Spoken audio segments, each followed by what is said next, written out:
Hello everyone, welcome to Legacy IAS Academy. In this video, we are going to discuss about the UPSC CSE 2021 GS3 paper. We are going to go into the details of each and every question that has been asked. And the topics I will be covering will be on Indian economy, agriculture, industry, infrastructure, investment, environment related questions. The rest three will be covered by Gaurav sir in the same video. So we'll go into the questions straight away. The first question was about explain the difference between computing methodology of India's GDP before the year 2015 and after the year 2015. So we very well know that there was a methodology change in 2015 and three major changes did happen. So how do you structure your answer for this? And clearly it asks about the difference before and after 2015. So in the introduction, you are going to clearly write about why GDP methodology change becomes important. Why? Because most of the macroeconomic indicators or the macroeconomic policy making is dependent on the GDP numbers itself. So if you're not getting the GDP numbers which are reflecting the ground reality, it would be really difficult for you to make the macroeconomic policies in sync with the economy's growth or economy's fundamentals. So the introduction part will be that where you highlight the macroeconomic policy making with regard to GDP. Answer will be the three major changes that have happened. One is related to your base year. The base year change did happen from 2004-5, right, to 2011-12. This was the base year change that happened. The second major change was about the change from GDP to GVA method. And also, we used to use your GDP at factor cost. Now, we are going to use GVA at market prices. So this is more sectoral in nature. That's what we are going to do. Third change that happened was the data sets which have been used. The data set now is much more wider, starting from 2015 for the calculation of GDP. The data set we are using is MCA 21, Ministry of Corporate Affairs 21. So these are the major changes that did happen. How they have impacted, the calculation of GDP and how did they, change the growth numbers as well can be clearly seen from these three changes. And in the conclusion, you do mention about the government thinking to change the base year again to the year 2020-21. So the government is thinking about it.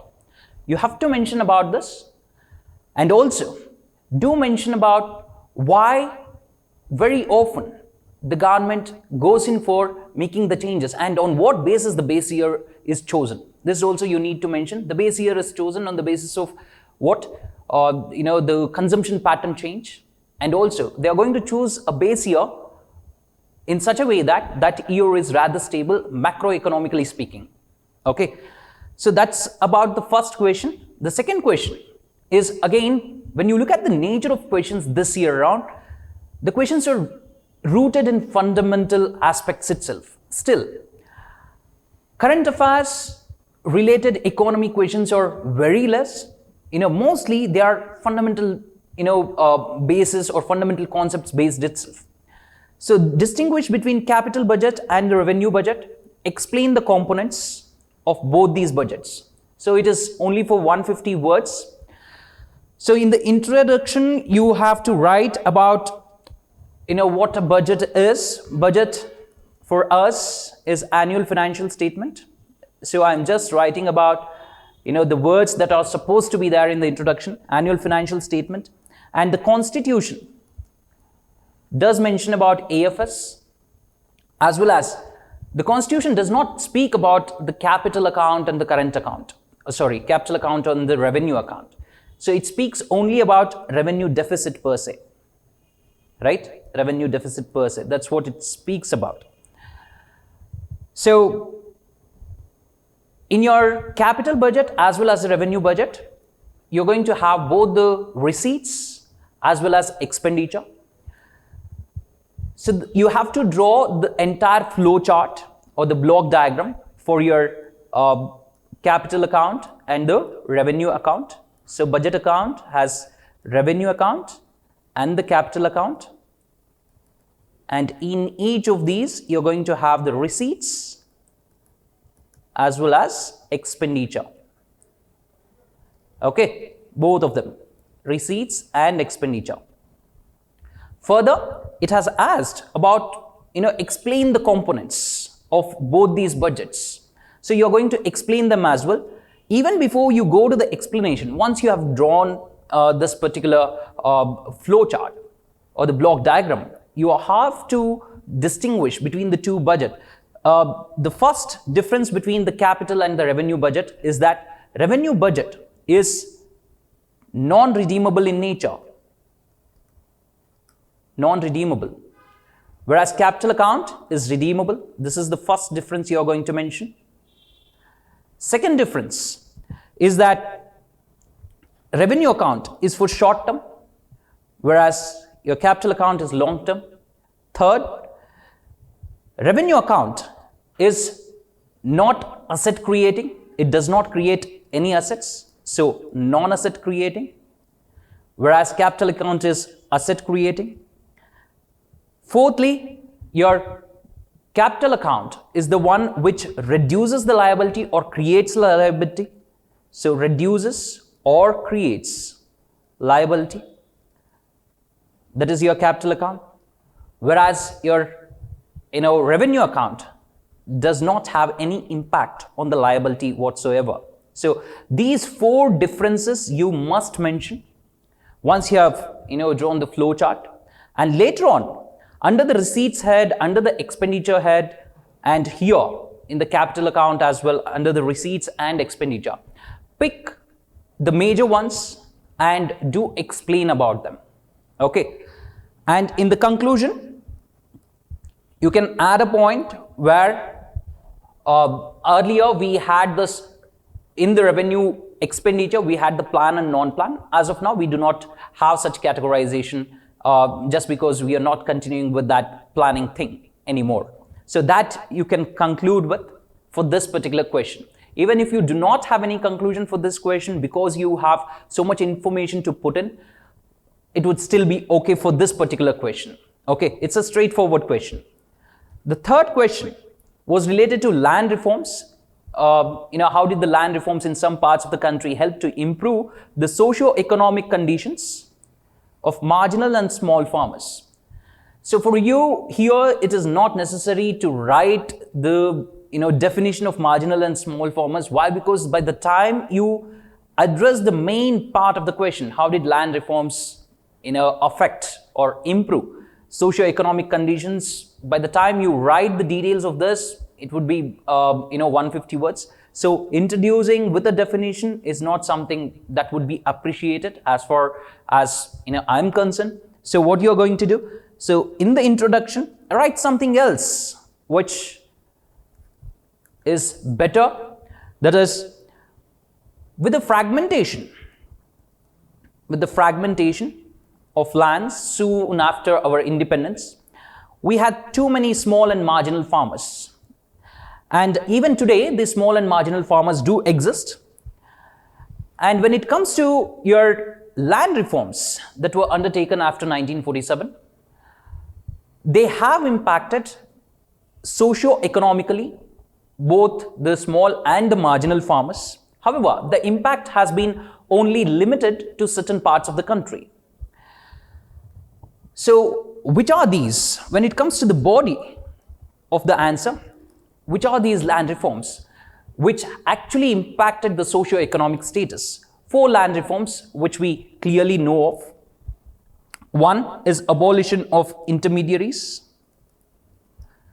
2, tenancy reforms. 3, land ceiling. And 4, land consolidation. These are the 4 major reforms that were brought in. So With the abolition of zamindari or the intermediaries, how did it help, the small and the marginal farmers' condition? With the abolition, we got something related to the tiller will be the owner of the land. Abolition of zamindari, tillers became the owners of the land in some parts of the country. Because of this, the social status, because of a land owning ability now, the social nature or the social status improved for the small and marginal farmers. And then their incomes increased because of this. Second thing is related to tenancy reforms. Here, rent was being regulated now, right, with the tenancy reforms, and the ownership rights were given to the tenants, and because of which, because some ownership rights were given, because of this, they sort of started to get the loans from the banks, and they were able to invest. Investment was becoming easier, again, which led to increased income. Now they were in direct contact with the government because of the tenancy reforms. Thirdly, land ceiling. Because of the land ceiling acts across the country, and it was successful in some states and it was not successful in some others. We had the Benami properties as well, right? Because of this, it was not successful in some states. So because of the land ceiling limits, the land which was acquired by the government was given to the disadvantaged sections, especially SC and ST. Their social stature also increased, and same thing happened with your consolidation as well, whereby people owning smaller pieces of land, they were giving up the land to the larger owners, and this became useful for what? The productivity of the land to be increased, especially for your small farmers rather than the marginal farmers. So at one place they were able to get the land. So overall, if you are speaking in the conclusion, you can say that abolition was highly successful. 2, 3 and 4 were not so successful. Today we are in a stage where we are supposed to bring in more and better land reforms like cooperative societies or cooperative farming, participative irrigation management, which is a step towards cooperative farming itself. These things are to be brought to the fore in order to help the small and marginal farmers. And also, mechanization, which can be shared across, marginal and small farmers. They can bring the machinery together and use it up. So these things are to be used in the conclusion. Fourth question was, how and to what extent would micro-irrigation help in solving India's water crisis? Now the question is how and to what extent. You have to address both the parts. So with the ever-increasing population, that would be your introduction. In the introduction, you're going to write about the population increase and the water scarcity that is accompanying it. And this is looming large for a country like India, where today we can clearly say that 60 crore people are already affected with the shortage of water. And this is going to worsen even as we move across the decades. 90% of water usage is by agriculture itself. Highest consumer when it comes to water resources in India. Because of this, because agriculture is the one which is making the maximum consumption, the solution also lies here to the water crisis, which is looming large.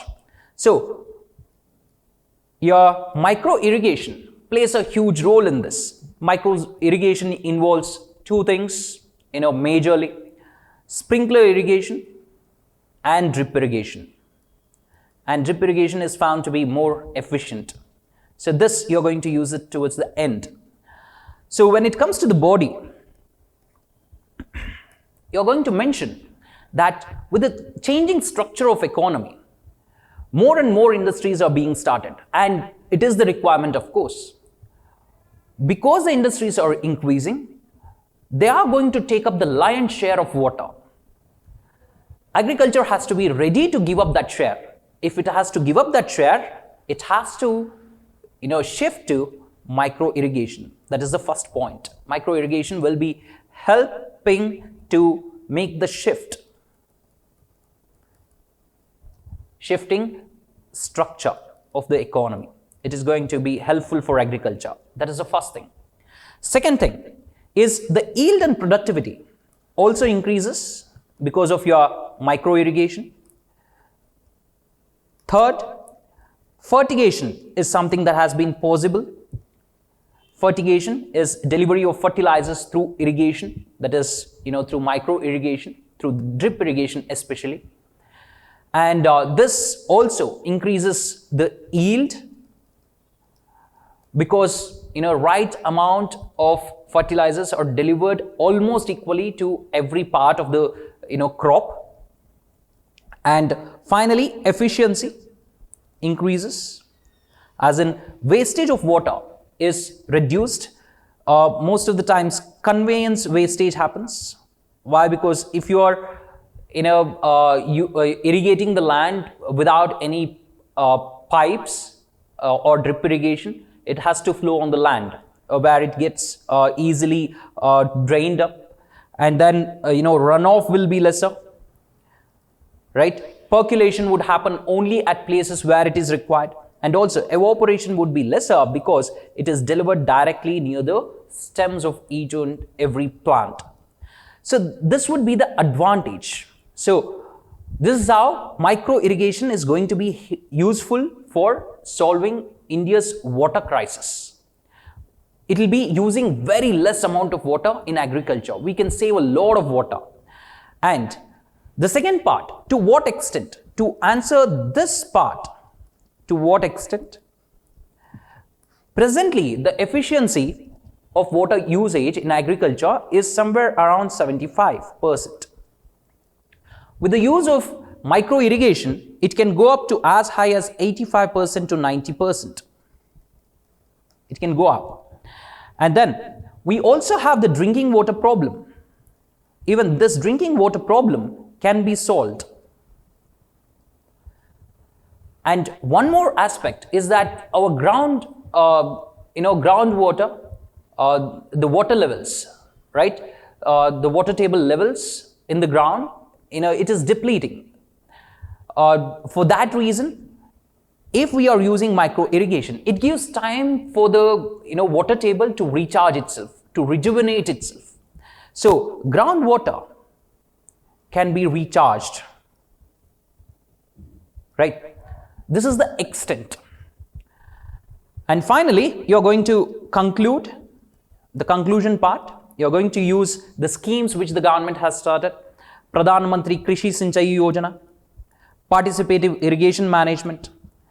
This you can use in the conclusion, and also you can talk about the knowledge gap that exists. Knowledge gap that exists when it comes to farmers not being able to pick up this knowledge about how they can contribute to solving or addressing the water crisis issue in India. So they would find it really difficult to shift to the newer methods or the micro irrigation methods, even as they use the traditional methods. So it would be difficult. Only when they are knowledgeable enough, only when the information is disseminated to them, only then it is going to work. So this gap is that this has to be filled. This is what you are going to write in the conclusion. The next question, the 11th question. So 4 questions related to economy, and again 11, 12, 13, 14 are related to economy again. So do you agree that Indian economy has recently experienced V-shaped recovery? Give reasons in support of your answer. Now this is a 250 words. So for this question, you have to go into a bit of detail. So Introduction is going to be regarding we entered the negative territory in growth because of the COVID-19. We saw a 22%, almost a 22% contraction in the GDP. The government claimed a V-shaped recovery. V-shaped recovery was claimed by the government. However, in reality, it was not V-shaped. It was not V-shaped in reality. Now, in the body, you are going to explain why it was not V-shaped recovery. So, a V-shaped recovery would look like this. So, this would be your growth if there was no COVID, right? So, this is something which is pre-COVID. Pre-COVID growth was happening like this. If there was no COVID, probably we would have grown this way, and this is the year we are talking about. If 2021 we are talking about here, the recovery should have happened to such an extent. This is the dip, which is 2020. So the recovery should have happened to such levels. We are talking about year on year, right? Year on year, real GDP. Real GDP should grow in such a manner that it bounces back to such levels as if what has not happened? As if any sort of effect has not happened on the growth rates in 2021. Now, did this really happen? Now, the government claims that this has happened, but what critics claim is that this is what has happened. It dropped, and yes, we started to grow. However, we have started to grow at a particular pace. We have picked up the pace, true, but we have not made a V-shaped recovery. So this would be, the trajectory without COVID. So you have to explain this part. That is, what we have had is a L-shaped recovery. You have to talk about the L-shaped recovery. And once you're done with it, towards the end, and this L-shaped recovery, after this, you're going to talk about what is called as K-shaped recovery. So what is this K-shaped recovery? The K-shaped recovery was something which was discussed by D. Subbarao. What he says, your ex-RBI governor. So what he says is that our recovery was more like a K. So all sectors would have been growing at a particular rate. This was the COVID, line. After this, some of the sectors actually improved and some of the sectors actually dropped a great deal, especially the service-oriented ones, right? Contact services especially. Some of the services and manufacturing, probably they got improved soon after the lockdowns were lifted. So different sectors got affected differently. Some of the sectors actually got benefited because of the COVID as well. So this is also something you need to mention. And, yes, there was V-shaped recovery for certain sectors. In fact, more than that for certain sectors. For other sectors, it was versa. This you are going to mention. So, in the conclusion, so three graphs basically, V-shaped, L-shaped and K-shaped. You're going to say V-shaped did not happen, L did happen, and K is something which was happening after the lockdowns were lifted, right? In order to just give a picture about the sectoral, growths that happened, during the COVID and after COVID. So in the conclusion, economic activities have picked up as of now. In the next 1 or 2 years, we are going to see that the growth rates are going to pick up, and the government is also making efforts regarding the same. And we have a threat of Omicron now, right? If no new variants are coming, no problem. If dangerous variants are coming, then it is going to be problematic. Then what we are going to have is a W-shaped curve. This also you can mention. W-shaped. Okay, where recovery would be happening like this, but again, due to another, wave, it drops again and recovery would happen, right? So that is why it is called the W-shaped recovery. Okay, so this is what you can write for this particular question, question number 11. Question number 12. Investment in infrastructure is essential for more rapid and inclusive growth. So two areas you're going to focus on, rapid and inclusive. So you are supposed to address two areas in this particular question.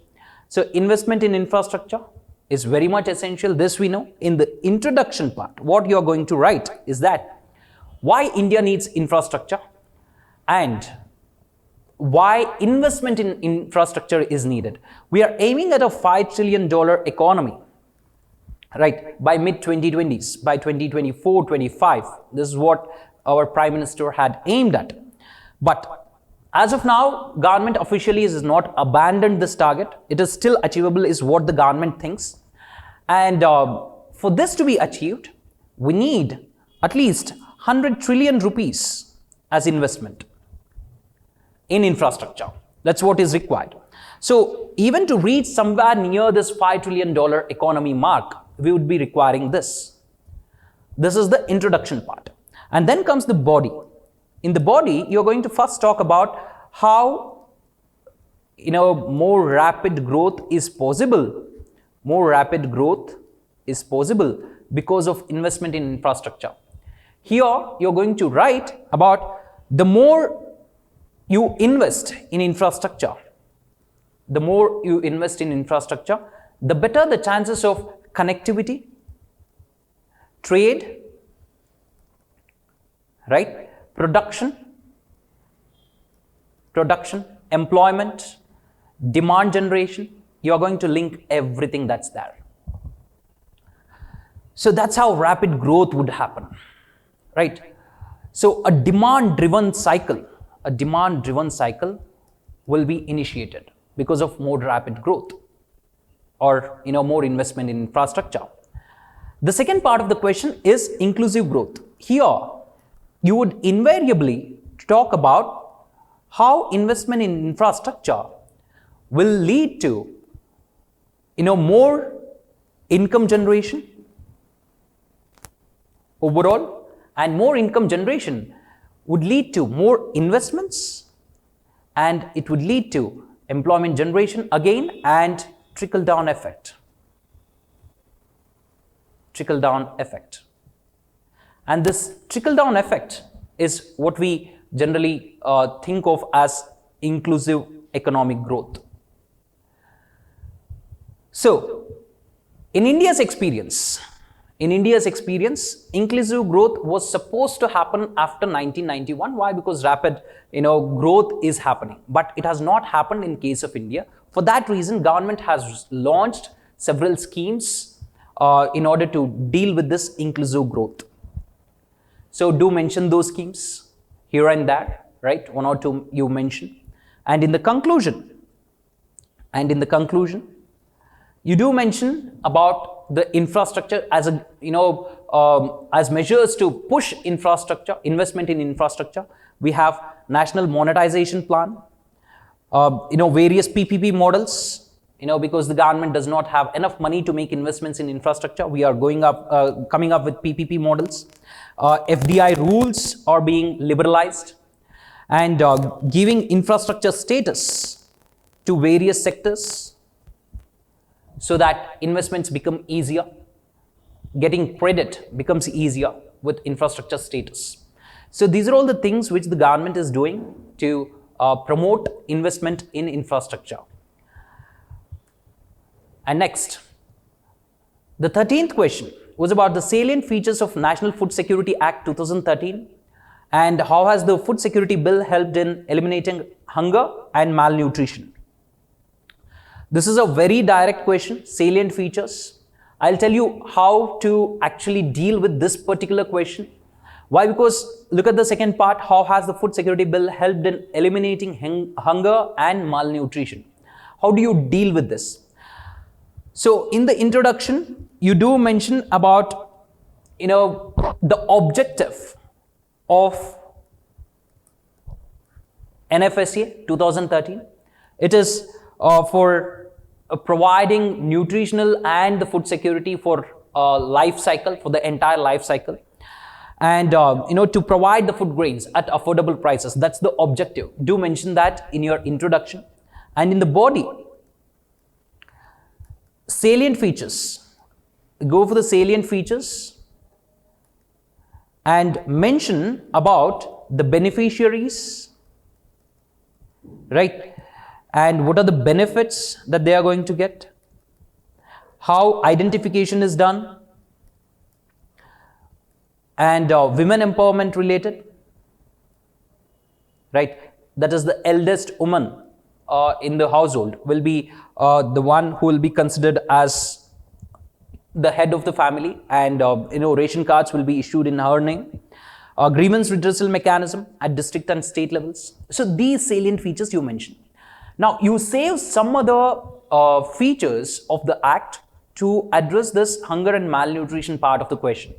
So what you do for this is, Food Security Bill has helped eliminate hunger, or has tried to eliminate hunger and malnutrition in India because of these reasons.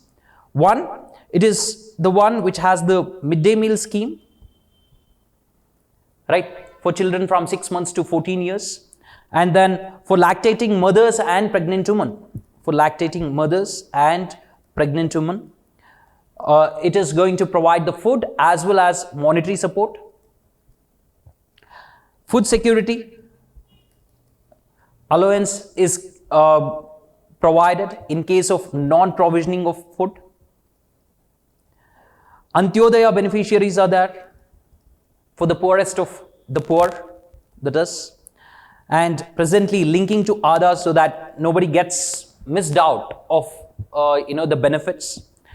So penalty for public servants or the authority if they are not able to address the issue on the basis of the grievance redressal mechanism order, that is, after the district magistrate or the district authority gives an order that such and such a person is supposed to get the benefits, if the public official is not able to make sure that it is reaching the beneficiary, penalty will be imposed on some officers. That's also there. Despite all this, you are going to sound a word of caution in the conclusion.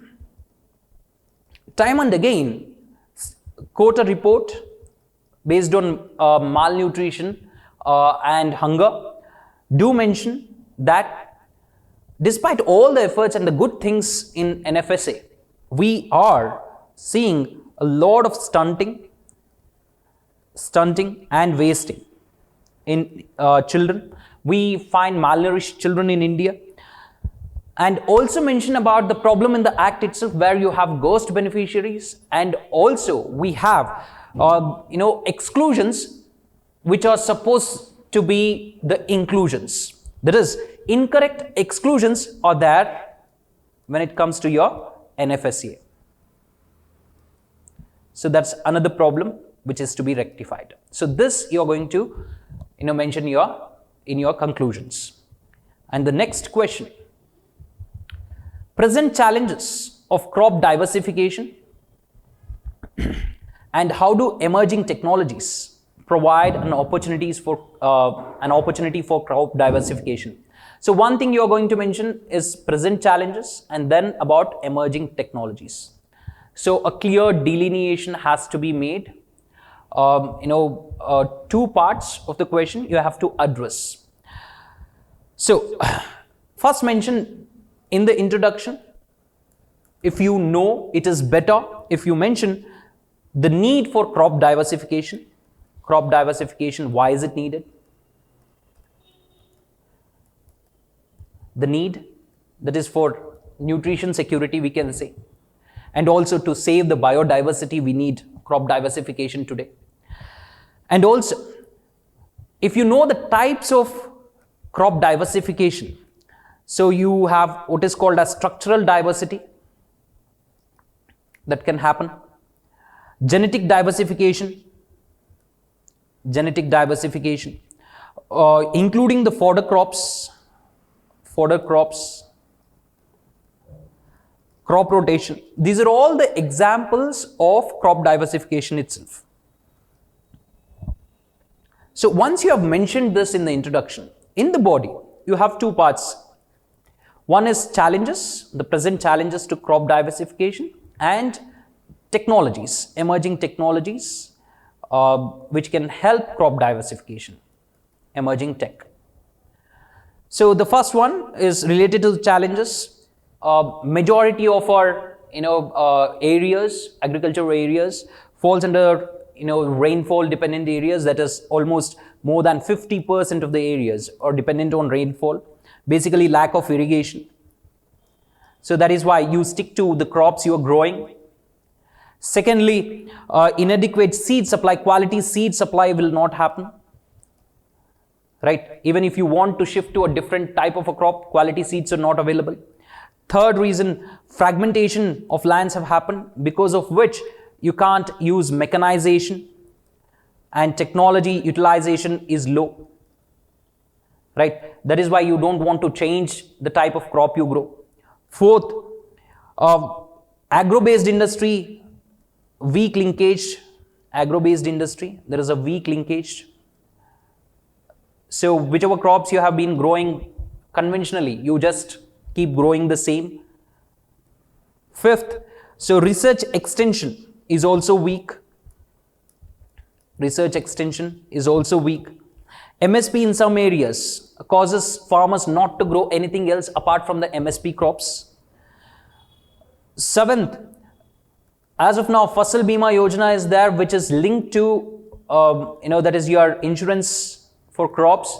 It is linked to a particular crop in a particular area. So in the case of failure, if you grow a different crop, you're not going to get the insurance as well. So these are the challenges why, crop diversification is not happening. Emerging technology, which can be used, for helping crop diversification, you can allay the fears of growing certain types of crops by using your soil and water sensors. So it gives you an idea of how much moisture is there, what is the nutrition level in the soil. Accordingly, you can apply the fertilizers and the water. Second is hyperspectral imagery, satellite imagery. This is going to help you if new types of pests are attacking the crops. If you're growing a new crop, so you can, stay back and see, if there are new pathogens coming, and if the crop is being, destroyed, you can have a better look at it and take appropriate measures. Third, weather tracking. Right? Weather tracking is going to be really helpful. Four, vertical farming. The problem of fragmentation of land would be, fragmentation and smaller spaces of land can be dealt with easily here. So you can grow different type of crops in a small piece of land with vertical farming. And precision agriculture is something which can be done as well. So these are the emerging technologies, and many other things, many other emerging technologies you can mention, how it is going to help crop diversification. So for crop diversification, India has also started, the Indian government has also started what we call as the Digital Agri Mission. Digital Agri Mission. So this is for the period 2021 to 25. Right? This you can use it in the conclusion part. So 2021 to 2025, this is going to cover AI technology, remote sensing, right? Blockchain technology, drones, robots applied to agriculture field, and it is going to be helpful in crop diversification as well. So it is going to assist crop diversification. Farmers need not have the fear of shifting to a different type of crop altogether. Okay, these technologies are going to come in handy going forward. This is what you are going to mention in the conclusion. Now coming to the questions related to environment. Question number 6 was related to environment. Explain the purpose of Green Grid initiative launched at World Leaders Summit of COP26 UN Climate Change Conference in Glasgow, November 2021. So this And also, when was the idea first floated in the International Solar Alliance? Now, the thing is, this looks more like your, prelims question. When was it launched? So, in the introduction part, write about the significance of solar energy, and also you're going to highlight it in the context of GHG, greenhouse gases context, and global warming context. So what are the drawbacks associated to solar energy especially? There is major drawback related to solar energy, that is skewed distribution of sunlight. So when you look at the tropics and the areas beyond, there is skewed distribution, as well as storage problem, right?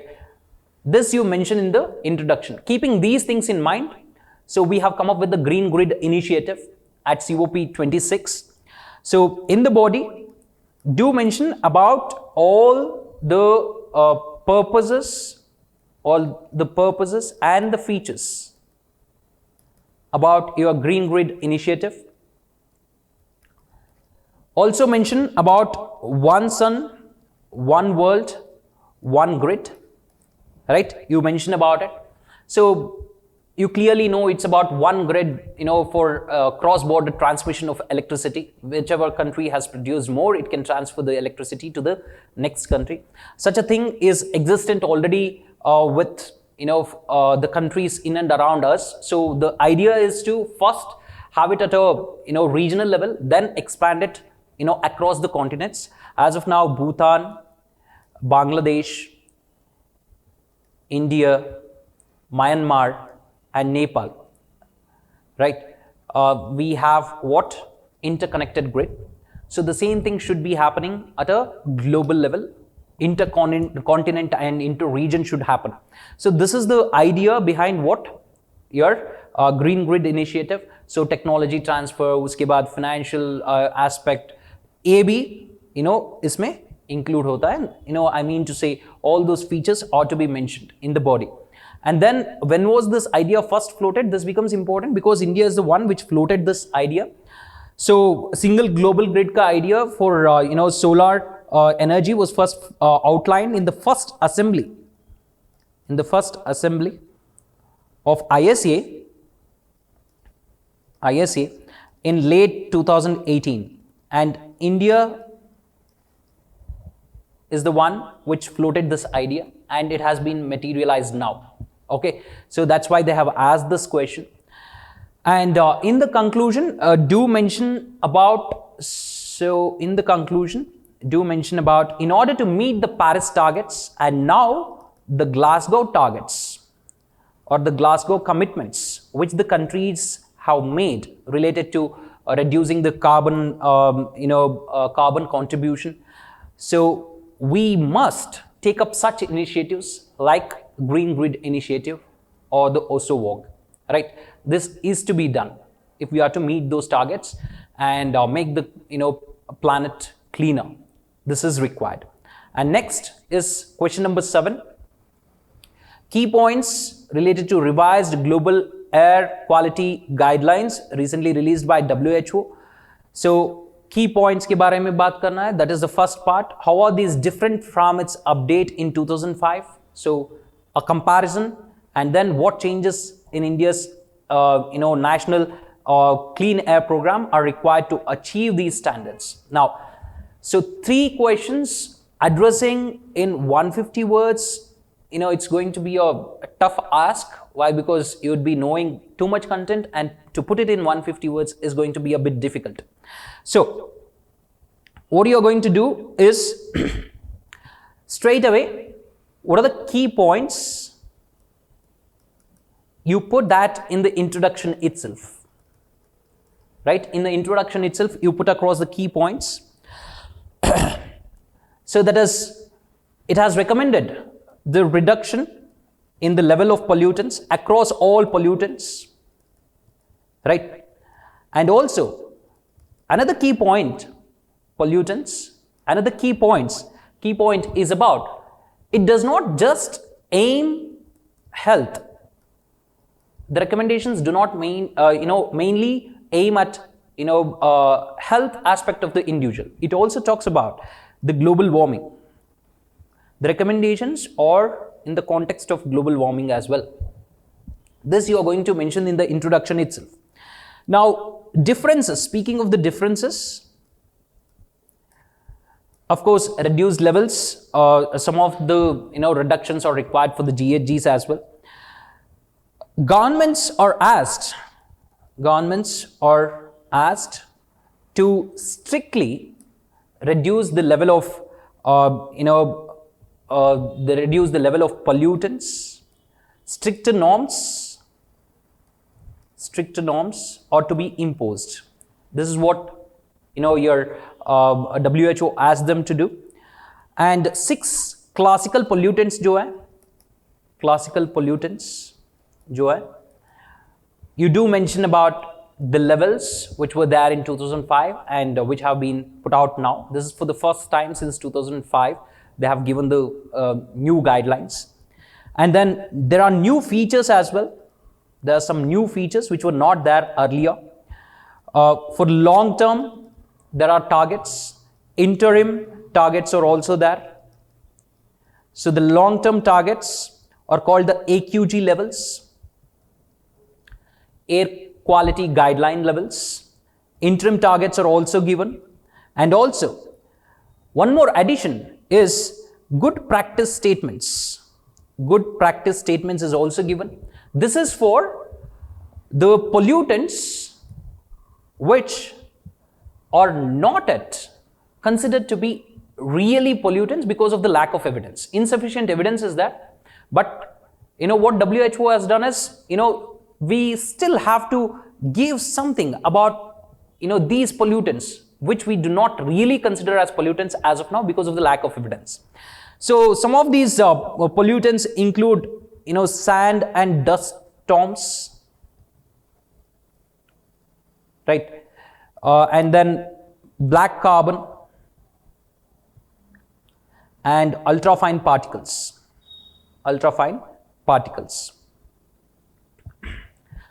So these are the new features which were not there in 2005.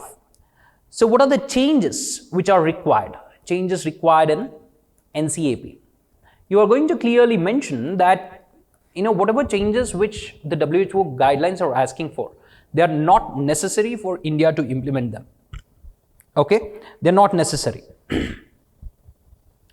What we have promised, however, is that we have an aim. The NCAP has an aim of reduction by 20 to 30% of PM 2.5 by the year 2024 compared to 2017.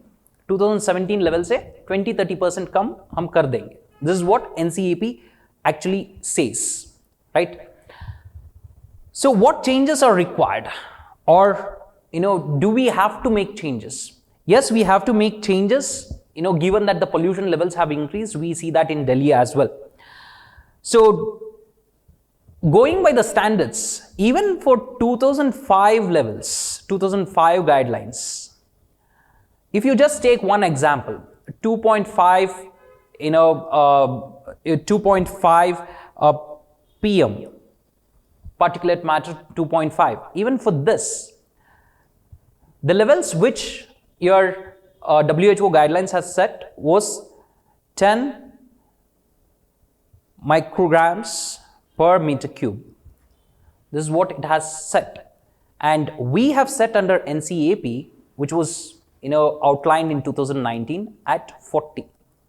So even to meet 2005 levels of guidelines, we have to change the NCAP guidelines by a great margin. So this you are going to mention. And also what we need more is raw data on health. Raw data on health as well. Only then we'll be able to take some solid action on the policy front. So we have to set lower limits in your NCAP and also strengthen the national network for monitoring. So to monitor the air quality, national level पे हमको set करना पड़ेगा, right, for monitoring. Sensors are to be, better sensors are to be put in place. We have to track regularly. We have to see the trends and collect enough data, analyze it, and accordingly make the changes, bring our NCAP in terms with WHO if we are to solve this problem of what pollutants in some major cities at least. So this is about question 7. And the last question which I'm going to discuss is going to be question number 17. Major outcomes of 26th session of COP, that is COP 26, UNFCCC. What are the commitments made by India in this conference? It was a straightforward question. A very straightforward question indeed. So major outcomes in introduction, you're going to write about COP 26 started with huge hopes, because everybody was saying that if not now, then when? As in to take climate action, in order to plan for the future that is related to global warming, to control the global greenhouse gases, you had to, make huge changes. There were high hopes, major decisions will be taken, but the outcomes were rather moderate, not so great per se. So major outcomes, yet there were some major outcomes. You do mention about the major outcomes, like we reaffirmed the Paris targets, whatever were that in the Paris targets, that is the 24th COP, whatever was that. So do mention about it. And then you have we have new targets for India as well. India has taken up its own targets. 5 targets it has taken up, 5 promises it has made per se. We call them Panchamrit, right? So this can be found anywhere as of now. So these are the promises we have made, and what you can do is, in the conclusion, once you have mentioned these, in the conclusion, India's role is being criticized because it has taken up too much weight compared to too much responsibility compared to what it is contributing. In fact, the developed countries were supposed to take up this, take up this much responsibility, but we have taken it. However, you can always substantiate it by saying that we have taken a lead role. We are setting an example for the rest of the world, right? So this is what you can say in the conclusion, and it is very much necessary, right, for us to spearhead such initiatives. So this you are going to mention in the conclusion, right? So that's about it from my end. So Gaurav sir will take the rest of the questions in paper 3. Hello students, welcome to Legacy IAS Academy. Today we are going to discuss about the UPSC Mains paper of General Studies 3 that has been held recently. And in that particular paper, today we are going to discuss about the questions from 3 topics, that is disaster management, internal security challenges, and science and technology. In this, we'll also try to understand that how or what should have been our approach in answering these questions, and we'll also try to understand the brief overview of all these 3 sections and what should be our way of preparation to handle such questions in the mains examination. So without further ado, let's start with the question number first, that is from the science and technology section. This question, if you look at this, it is totally a current affairs based question. The question is regarding the S-400 air defense system that has recently been procured by India from the Russia. And the question is regarding, we have to discuss about that how this particular S-400 defense system is technically superior to any other systems that is presently available in the world. So it is a 10-mark question, that is you have to write within 150 words. And the standard approach of writing this question can be simple: intro, body, and conclusion, the 3 parts. In introduction part, what you can do, as this particular question is from the current affairs as discussed before, you try to link with the current affairs. And how you will link this with current affairs? You will try to explain that why this particular topic was news and why this particular question has been asked. So that is what you will write about, that recent procurement by India from the Russia. Then next in body part, you have discussed the main context of this particular question, that is the in which ways this air defense system is technically superior. So few points you can write about this is that this particular air defense system has an anti-aircraft missiles. It is lashed with a command and control center. We have launchers, specialized launchers there for this particular system. We have a multifunction radar.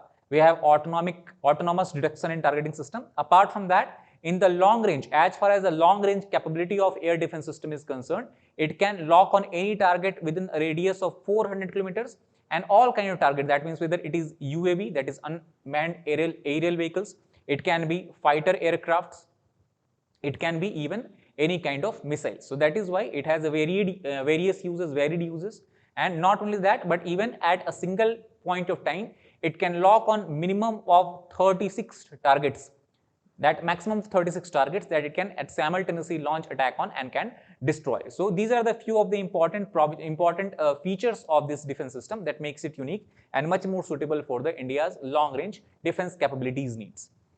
And in conclusion part, you can talk about also that how the this procurement of this particular defense system has potential of impacting the Indo-US relationship or India-United States relationship, because we are procuring this particular missile system from Russia, and United States actually has said that they can sanction any countries which is purchasing weapon from the Russia and Russian allies. So that is what you can write in the conclusion. So it's very 150 words. You have sufficient fodder point if you have studied about this missile defense system. And the current news, it was news I think perhaps 1 month ago. So it is very recent news item or news issue that has been asked by UPSC. Anyway, moving further, next question is regarding the disaster management part. And here again a very straightforward question has been asked, where they have tried to link the concept of geography with the concept of disaster management. And the question is direct, straightforward, that discuss the vulnerability of India to earthquake related hazards. Now keep in mind here, they have not asked simply about earthquake, they have asked about earthquake related hazards. That means you have to discuss about earthquake and also the associated disasters that come along with the earthquake. And here you have to give examples including the salient features of major disaster caused by the earthquakes in different parts of India during the last 3 decades. So you have discussed about at least 5, 6 or 4, 5 major earthquake and earthquake related disaster that India has faced in the last 30 years, and you have to give with examples and include the features of such disasters. So what should be our approach in handling this question?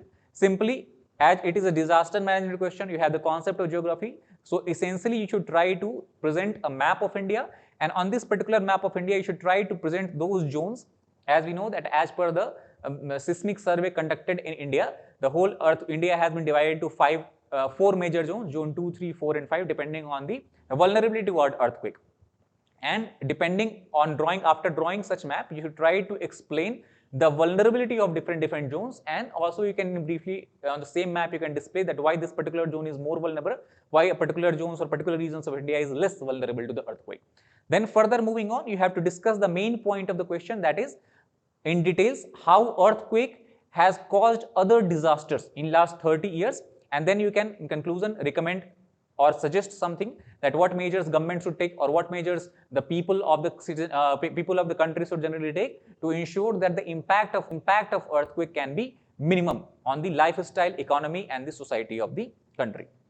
So this would be your standard map, how it should look like. This map has been taken from the NCERTs, is easily available in all the standard books including NCERTs.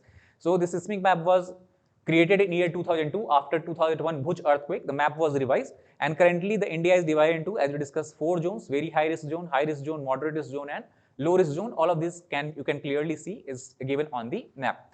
Then you have to discuss about that, particularly the areas which are closer to Himalayas because of India's plate movement, Indian plate movement toward Eurasian plate movement. India is continuously moving toward Eurasian plate at the rate of 5 centimeter per year, and that causes lot of tectonic movement, tectonic disturbances, and that is why Himalaya is a very unstable zone, and due to this instability, there is higher frequency and higher chances of earthquake to occur in these areas of India as well as in the zones of Nepal. Then you have to give examples of earthquake and related disaster. For example, you can give example of Koina disaster, Koina earthquake that happened in Maharashtra, Bhuj earthquake that happened in the Gujarat in year 2001, where not only the earthquake was not only associated with the large scale displacement of people, but also caused large scale destruction of economic infrastructure as well as the residential buildings. Apart from that, you can talk about the earthquake in Bihar and surrounding region that also caused flooding like situations. Like in 2004, as you know, December 26, 2004, we have very severe earthquake that hit the Indian Ocean region that caused and triggered tsunami. that also affected large part of coastline of India, especially the state of Tamil Nadu. Then you can talk about Kashmir earthquake, where the earthquake led to GLOF, that is glacial lake outburst flow, that triggered massive snow slide, massive avalanche and landslide in the Himalaya region, causing devastation of large number of villages in its wake. And then you can also talk about the Uttarkasi earthquake that happened here in 1991. This earthquake also happened due to plate tectonic movement, and this earthquake also triggered a very massive landslide in the Uttarakhand region. And this landslide impacted the course or the flow of major Himalayan rivers, especially the tributaries of Ganga rivers, and this caused flooding, flash flood happened, landslide happened, and this caused large-scale displacement, loss of lot of human casualties, loss of economic resources. So this thing, how you have tried, you should try to integrate in the framework of your answer. And further on, as we discussed, you can conclude with some suggestions on way forward to minimize the impact of earthquake. That should have been enough for 10-mark question of this particular topic. Further moving forward, now the next question is from the internal security and challenges. And here, if you look at the internal security and challenges topic, money laundering and all the linkages of money laundering, the impact of the money laundering, and how this money laundering actually is done is basically given in the syllabus. So internal security challenges, almost all the questions, if you look at this, they are directly topic have been picked up from the syllabus, and the questions have been framed around that particular topic.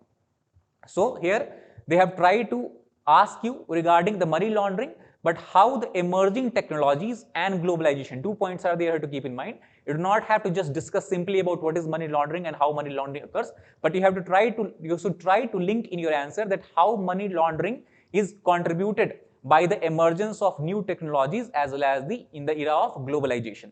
Then you have to elaborate measures to tackle the problems of money laundering both at the national and international level. So basically, your answer should be able to address 4 parts of the question. First, the impact of emerging technologies on the money laundering. Second, the impact of globalization on the money laundering. And then further, you have to elaborate measures. Then elaborate measures, you should try to address it in 2 parts, the measures taken at the national level and the measures taken at the international level or at the international forum. So that should be the 4 part of your answer. Then your answer will be considered as a complete answer. So general standard approach of answering this question should have been, intro part you should have tried to define. See, since money laundering is a kind of technical term, a scientific term, no one, generally people will not understand if you tell them that what is money laundering. So you have to explain that what is money laundering. You have to discuss its various stages, like first is placement stage, second is layering stage, third is integration stage. You can basically to fetch more marks and to make your answer stand out, you should try to represent these different stages or try to explain money laundering by help of flow charts or diagrams or something like this. Then in main body part, you have to establish relationship between globalization, emerging technologies and money laundering. And third, simply enumerate the measures. At national level, we have a lot of Prevention of Money Laundering Act has been passed by the government. The SIT has been set up by the government to trace the black money. The demonetization has been done to trace the black money. Right, so all these measures you have to write, and apart from that, international forum, the most important point should be the step taken by, we can say, on the money laundering by FATF, that is Financial Action Task Force, and they have the grey list, black list, all these lists. That is what you have to discuss in that. Apart from that, you can also discuss about FATCA provisions that has mainly been made to ensure that laundered money are not able to integrate with the main money, or we can say in the main economy of the nations of different nations or different countries. Then further, the next question again is from the internal security and challenges topic, that is about cyber attacks or cyber warfare, that is keeping in view India's internal security. Analyze the impact of cross-border cyber attacks. Now see, here you have to be very specific in your answer when you talk about this cyber attacks, because here they have clearly mentioned here talk about the impact of cross-border cyber attacks. Cross-border cyber attacks means the cyber attacks whose origin is not traced within the territory of India, but whose origins can be traced to outside India. For example, it can be both state actors can be there that are directly involved in cyber attacks, or even some non-state actors but are using the territory of some other countries. For example, recently there has been a cyber attack in India whose origin was traced in Nigeria. Similarly, we have cyber attacks in India, especially in the power sector, whose origin was traced in China. So these kind of examples you have to give, so your answer meets the demand of the questions. Then you have to discuss the defensive measures against these sophisticated attacks. Defensive measures, again, these are again standard measures you can find in any standard book, and you can try to link with the current affairs some recent measures that might have been taken by the government to ensure that the defense of the country against cyber attacks are ensured. So a standard approach for this particular answer should be, your intro part should involve that you can try to define internal security, first of all, because they have asked keeping in view India's internal security. So what do you understand by internal security? And then you have tried to start with examples or data to show the impact of cyber attacks in India or recent attacks in India. Two things you can incorporate in your introduction.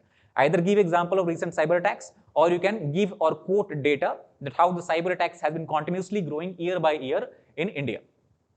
Then in body part, you can try to analyze the threats that are presented by such cyber attacks, and in conclusion, you can try to incorporate some defensive measures that has been put in place, or some more steps that can be taken by the government of India, or more strengthened measures that are required to ensure that cyber attacks are the country is secured against the cyber attacks. So basically, your answer should have revolved around this particular point, that you can incorporate such statements like India alone witnessed over 6 lakh cyber security incidents in the first 6 months of 2021 as per the data released by the CERT-in team. And examples can be Chinese attack on power sector. Attack also happened on the COVID portal, that is COVID-related vaccine portal was there. We have attack where the Air India's and the passengers' data were stolen from the Air India website and Air India server. We have incidences where the data and important debit and credit card information from the State Bank of India was also stolen by the cyber attacks. So these are some examples you can quote. Then you have to discuss about the multidimensional and multi-sectorial impact of such cyber attack, that how it affects the social or society, how it affects the technology, how it affects the, we can say, the knowledge economy, how it affects the economy. So broad, your answer should cover all these broad points. The measures, again, standard measures you can write about that government has initiated a national cyber security policy in year 2013. Some brief points of this you can mention.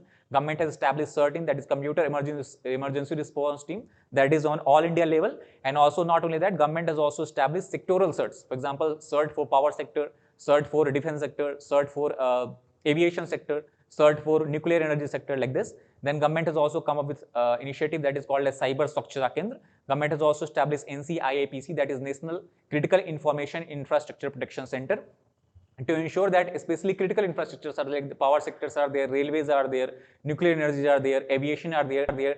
These are considered as very critical infrastructure, and that is why government has put in place special centers to protect or ensure cyber security against any outside or inside cyber attacks on these particular sectors. So this is how your answer should have been, or this is points around which your answer should have been revolved around.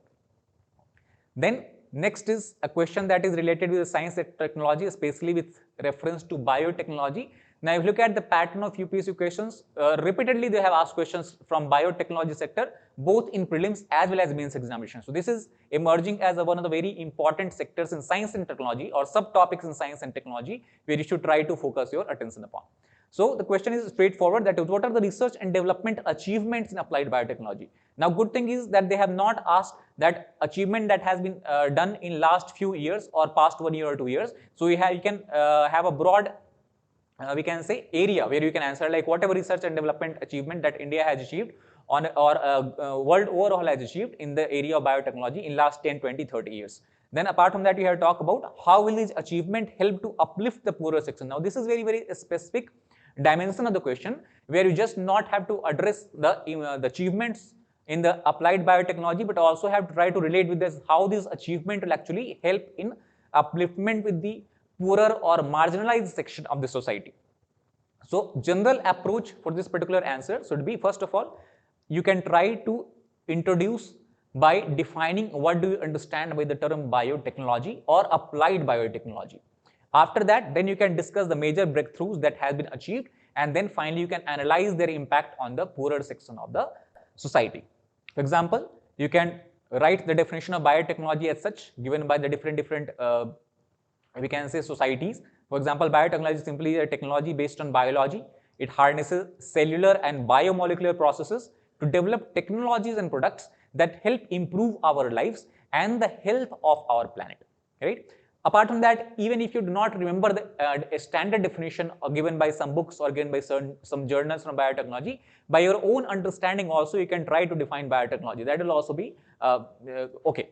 Then you can try to write about major achievement, that is what are the achievement that we have seen in the agricultural and food resources sector. For example, we have the achievement in genetically modified crops, due to introduction of GM crops or genetically modified crops, what has happened? The crop yield has increased. If crop yield has increased, that means the small farmers, their income will increase. As their income will increase, that we can see the farmers are in the poor section, marginalized section. So obviously their standard of living will increase. So overall we can see upliftment of the farmers due to introduction of genetically modified crops.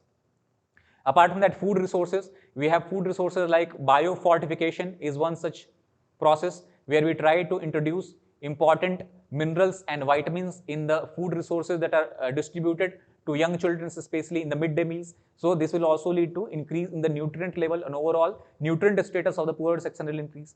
Also, you can talk about livestock, that we are trying to introduce different breeds of cows and cattle which can give us more milk. And as more milk yield increases, what will happen? The people or the persons, the section of society that is dependent upon the livestock for their survival, for their livelihood, their income will increase, their upliftment can be seen. Similarly, because look at the sanitation sector, then we have introduction of bio-toilets. Now by introduction of bio-toilets, what will happen? These bio-toilets will disintegrate themselves. The waste material will be disintegrated by the reduction of bacteria and fungi. So due to this, what will happen? There are a large number of people who are involved in the process of manual scavenging that we already know. So now what will happen? The demand for manual scavengers will be on decline, and that is why this is a very, we can say, this task is very degrading, and this task is also carries a lot of risk, health risk, and also causes death of many times this manual scavengers. So such kind of processes, such kind of phenomena we can see, will see a decline, and overall the status, because this manual scavengers can go and try to find some other works, some much more better works, and the health risk and the death risk that comes along with this, mortality risk, will be on decline. On health sector, we have a lot of vaccines and medicine development is happening. National Biopharma Mission has been launched by government. You can even quote the example of recent COVID vaccine that has been prepared at such large scale by collective effort of all the international organizations as well as different nations. That is also one very good breakthrough that is possible due to the breakthrough in biotechnologies. Then genetics, we have seen mitochondrial diseases are there, a lot of genetic diseases are there that can be addressed, that can be cured, and we can have birth of more healthier babies, more healthier children. Okay, however, there is ethical risk of 3 parents baby, designer baby, that we will discuss in ethics. And then we have biotechnology played a very important role in development of new and alternative energy resources. For example, biofuels are there, 2nd generation biofuel, 3rd generation biofuel. So overall, due to as the dependency on biofuel increases, there is more and more cultivation of biofuel related crops, and thus also that will impact the small and marginal farmers. Their income can also see an increase. Overall pollution, environmental pollution will also decrease, and as environmental pollution due to fossil fuel decreases, what will happen? The people who are vulnerable, because the people who are homeless are nature, they are more prone to lung diseases or infectious diseases due to the pollution, environmental pollution. So the incidences of such diseases will also see an overall decline in the near future. So this is what the points, the broad point that you should have mentioned, and that is how your answer should have revolved around. In conclusion, you can you can also write about the measures or the important missions that has been launched by Government of India specifically to increase the impact of biotechnology, or to increase the, we can say, investment or research and development in biotechnology in the near future. Right? Then coming to the next question, that is again question from the science and technology section, that is regarding the Nobel Prize that was given in year 2014 in the field of physics to scientists Akasaki, Amano and Nakamura for the invention of blue LEDs in the 1990s. And that is what they have given a statement, and then after that they have asked that how has this invention impacted the everyday life of human beings. So now see, many times what happens, the UPSC has this way of asking questions where first of all they give you a statement. Now this statement is not in a form of question. So many times people do this mistake that they simply ignore the statement and directly try to address this part. That means in this particular question, if you take example, many students can do this mistake that they simply ignore this statement and try to start writing with how the invention of blue LEDs can impact the everyday life of human beings. But that is a wrong approach. You should also give a due importance to the statement that is given by the question, given in the question. So introduction, what you can do, briefly describe the reason why they were awarded the Nobel Prize. If you know about this, you can describe that how blue LEDs, or what was the importance of blue LEDs and why this was a very important discovery that caused this Nobel Prize in Physics to be won by this particular scientist. Also, you can briefly write about the idea behind the Nobel Prize, slight introduction about what is Nobel Prize, why it is given, in which sectors it is given, and second, you can also write about the government focus on LED light. Why this question was asked? That is very, very important topic. This question has not been asked randomly. Now we know that from past few years, especially in the recent government, the focus is more on introduction of LED lights or LED lights both in the household as well as in the public forum or as well as in the public offices. Even in the street lighting, there is incorporation of LED lamps by the government. So that is why LED lamp has been a very vocal point of this government as far as the renewable energy is concerned, as far as the electricity consumption is concerned, as far as the alternative energy equipments are concerned. So that is why this question was asked.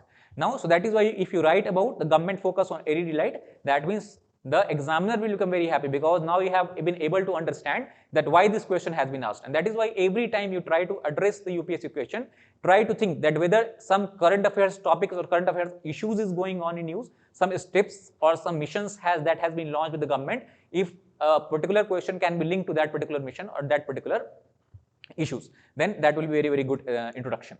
Then in body part, you can discuss in detail what is the significance of the invention, and in conclusion, you can try to relate in the Indian context how there is need for focus on science and technology, keeping in mind less number of Nobel Prize winners, especially in the science sector we have coming from the India. So government can also focus more on this particular topic. So the important again about this particular topic you talk about, the blue LEDs were very important because the red LEDs and green LEDs were discovered earlier, and the discovery of blue LED was very challenging task, and that happened after 30-40 years later by these particular group of scientists. And the importance of everyday life of human being is that the use of blue LED we see in the mobile screens. We see the blue LED in the use of LED lamps are there. We see, and it is believed that the introduction of blue LED alone can cause 20% reduction in the electricity consumption on the global scale. Similarly, in the case of India also, by introduction of blue LEDs, we can see a large scale decline in the electricity consumption. Also, in terms of longevity, incandescent light, CFL lights, they have very small or very short longevity or short duration of working as compared to LED light. So all this will lead to decline in the electricity consumption. And overall, you can try to relate with how it associate or how it correlates the government of India's effort in minimizing the electricity wastage and electricity consumption, as India it does not have its own fossil fuel reserves. Next question is regarding again disaster management, that they have directly asked a question. In GS1 also they have asked a question regarding to landslides, and again in GS3 they have asked the question regarding to the landslide. Now this pattern is not unique. This pattern has been repeated before also. I think in year 2018 in GS1 they asked about urban flooding from geography perspective, and in GS3 again they asked about urban flooding, but this time from the disaster management perspective. So that makes it easier to answer this question, because if you have answered already in GS1 or you have read already after GS1 topic, you have 1 days left, then you can again answer this question much more easily. So describe the various cause and effect. It is very direct questions. Simply you have to discuss the causes and effects of landslides, especially with reference to India, and mention the important components of the national landslide risk management strategy. So very straightforward, we can say it is a static question. If you have completed the NCERTs and the government website NDMA, NIDM, then you can clearly answer these questions very easily. The approach of answering these questions should be, first of all, introduction. Again, you can try by defining a landslide. You can give a broad definition. What is landslide? So landslide is a very rapid mass scale movement of rock debris, sediments and other soil particles on the hill slope due to various anthropogenic as well as natural reasons, right? Then you can try to present on India's map those areas which are very, very landslide prone. So basically in India we have two regions are there. If we try to draw the map of India, one is the Western Ghat region and one is the Himalayan region. These two hilly regions are more prone to the landslides that you can show and represent on the map. Then you can discuss simply the causes, both natural causes. Natural causes can be plate tectonic movement, natural causes can be earthquake, natural causes can be volcanic eruption, natural causes can be glacial lake outburst flow, right? Similarly, we can have anthropogenic causes. For example, natural causes can be heavy rainfall or this cloud burst. Apart from that, anthropogenic causes can be construction of dam, construction of roadways, railways that destabilizes the slopes of the mountain. Due to the destabilization of slope of the mountains, there is more frequent landslide that is seen, especially in the cases of Western Ghats. Effects will be, again, effects on the, we can say, see on the human settlements, effect we can see on the economic infrastructure development, effects we can see on the ecology, effects we can see on the habitat of the habitat of the wildlife, effect we can see in the overall biodiversity and the ecosystem of the regions. So that is what you can mention here. In body, simply you have to discuss about what are the components of the National Landslide Risk Management Strategy. This is given in the document published by the National Institute of Disaster Management, where they have discussed in detail what strategies should be adopted to, we can say, manage the landslide risk. And in conclusion, you can give certain way forwards. So, risk, the strategy of this we can talk about that the National Landslide Risk Management Strategy revolves around this particular point, that is development of landslide monitoring and early warning system. Awareness programs are there that is launched. And here you do not just have to write this point, you can briefly 1-2 lines about all these components, so you can try to describe by yourself. Capacity building and training of stakeholders, preparation of mountain zone regulation policies, stabilization and mitigation of landslide, and creation of a special purpose vehicle by the government for the management of landslide. Apart from that, government has also adopted emergency preparedness and response and regulation and enforcement. So once you describe briefly 1-2 line about all these points, we'll have sufficient words to address the demand of the question. Further, moving to the next question again is from internal security and challenges, where they have asked to analyze the multi-dimensional challenges. Now see, 2 points are there. First, analyze. Second, multi-dimensional. That means you have to not address just only one point or one challenge posed by both external state and non-state actor, but we have to discuss challenges in multi-dimensional. The effect on society, effect on economy, effect on politics, effect on technology, effect on, we can say, infrastructure. So all type of effects that you can discuss about here. To the internal security of India, also discuss measures required to be taken to combat these threats. So see, again here, 2 things are there. First, you have to discuss the challenges posed by external state actors and external non-state actors. Again, this can be a confusing term. So the best way of approaching this particular question is that you can try to define the terms, that what do you understand by state actor and what do you understand by term non-state actors. Once you define this, also you can try to give examples that which can be considered as a state actors and which can be considered as a non-state actors. For example, any this threat that is directly faced by India from a country, for example, like either by China or by Pakistan, then they are the state actors. Non-state actors can be some terrorist organization or some even independent this lone wolf that are presenting challenges to India or that are causing severe threat to India from various dimensions. So that is what you have to define with examples. Second, you can draw the map of India and try to define that which major India's regions are there in India that faces major security challenges, especially external security challenges, and why so. So you can map the border regions, especially with having border with India, with border with Pakistan. You can map regions having border with Bangladesh. You can map region having border with the Nepal, and try to explain that how different security challenges are coming to India from these border regions. Third, you can discuss with the recent examples the various threats they present to India, and last you can talk about the measures that is required to be taken on various bases. So basically, multidimensional threat I will discuss. You have to discuss about the threat on the society, threat on the economy of the country, threat on the overall direct security threats, threat on the democracy of the country, how the security threats posed by the external state as well as non-state actors threatens the democracy or the functioning of democracy in India. It actually threatens the values like secularism, socialism, like integrity, territorial integrity of India. All these values are eroded. Then you can talk about the threats that India faces on international forums also, because India can take very certain actions against certain threats that cannot fit well or sit well with the international communities, especially United Nations Security Council and all these areas, all these forums. So that is also one problem. Technological threats are there. Measures, you can discuss about the measures that should be taken at the intelligence level for gaining of intelligence, intelligence input, intelligence, this intelligence agencies, what are the steps they are taking.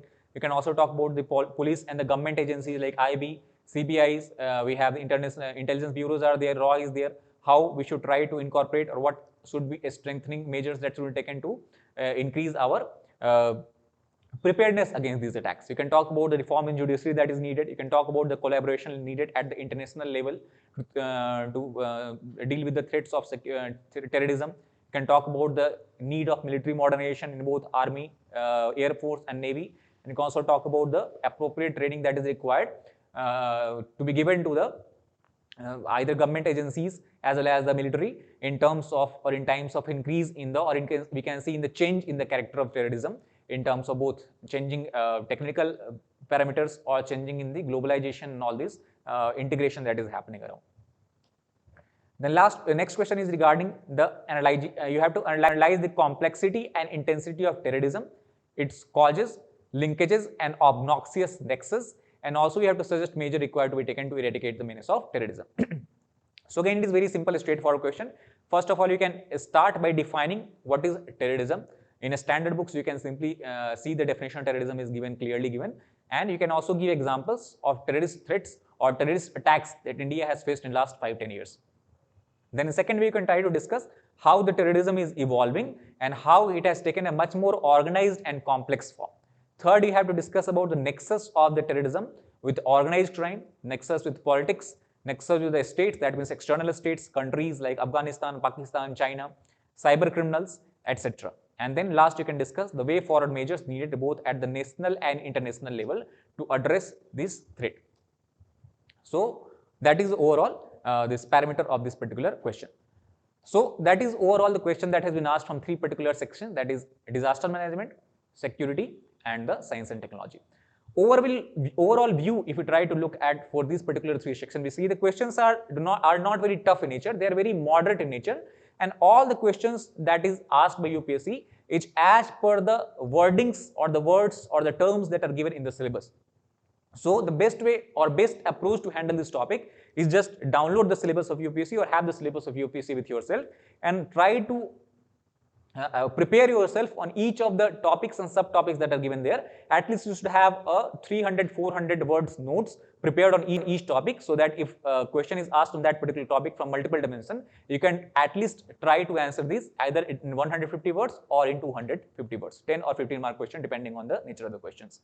Third, if you look it from the internal security and challenges questions, then for preparation, current affairs becomes very, very important along with the standard book, any book you can follow for internal security to have a brief idea about the historical significance and evolution of all these different threats, and you can try to associate this, relate with the current affairs and current development that is happening in this particular area. For disaster management, again, question has been repeatedly asked from very straightforward question.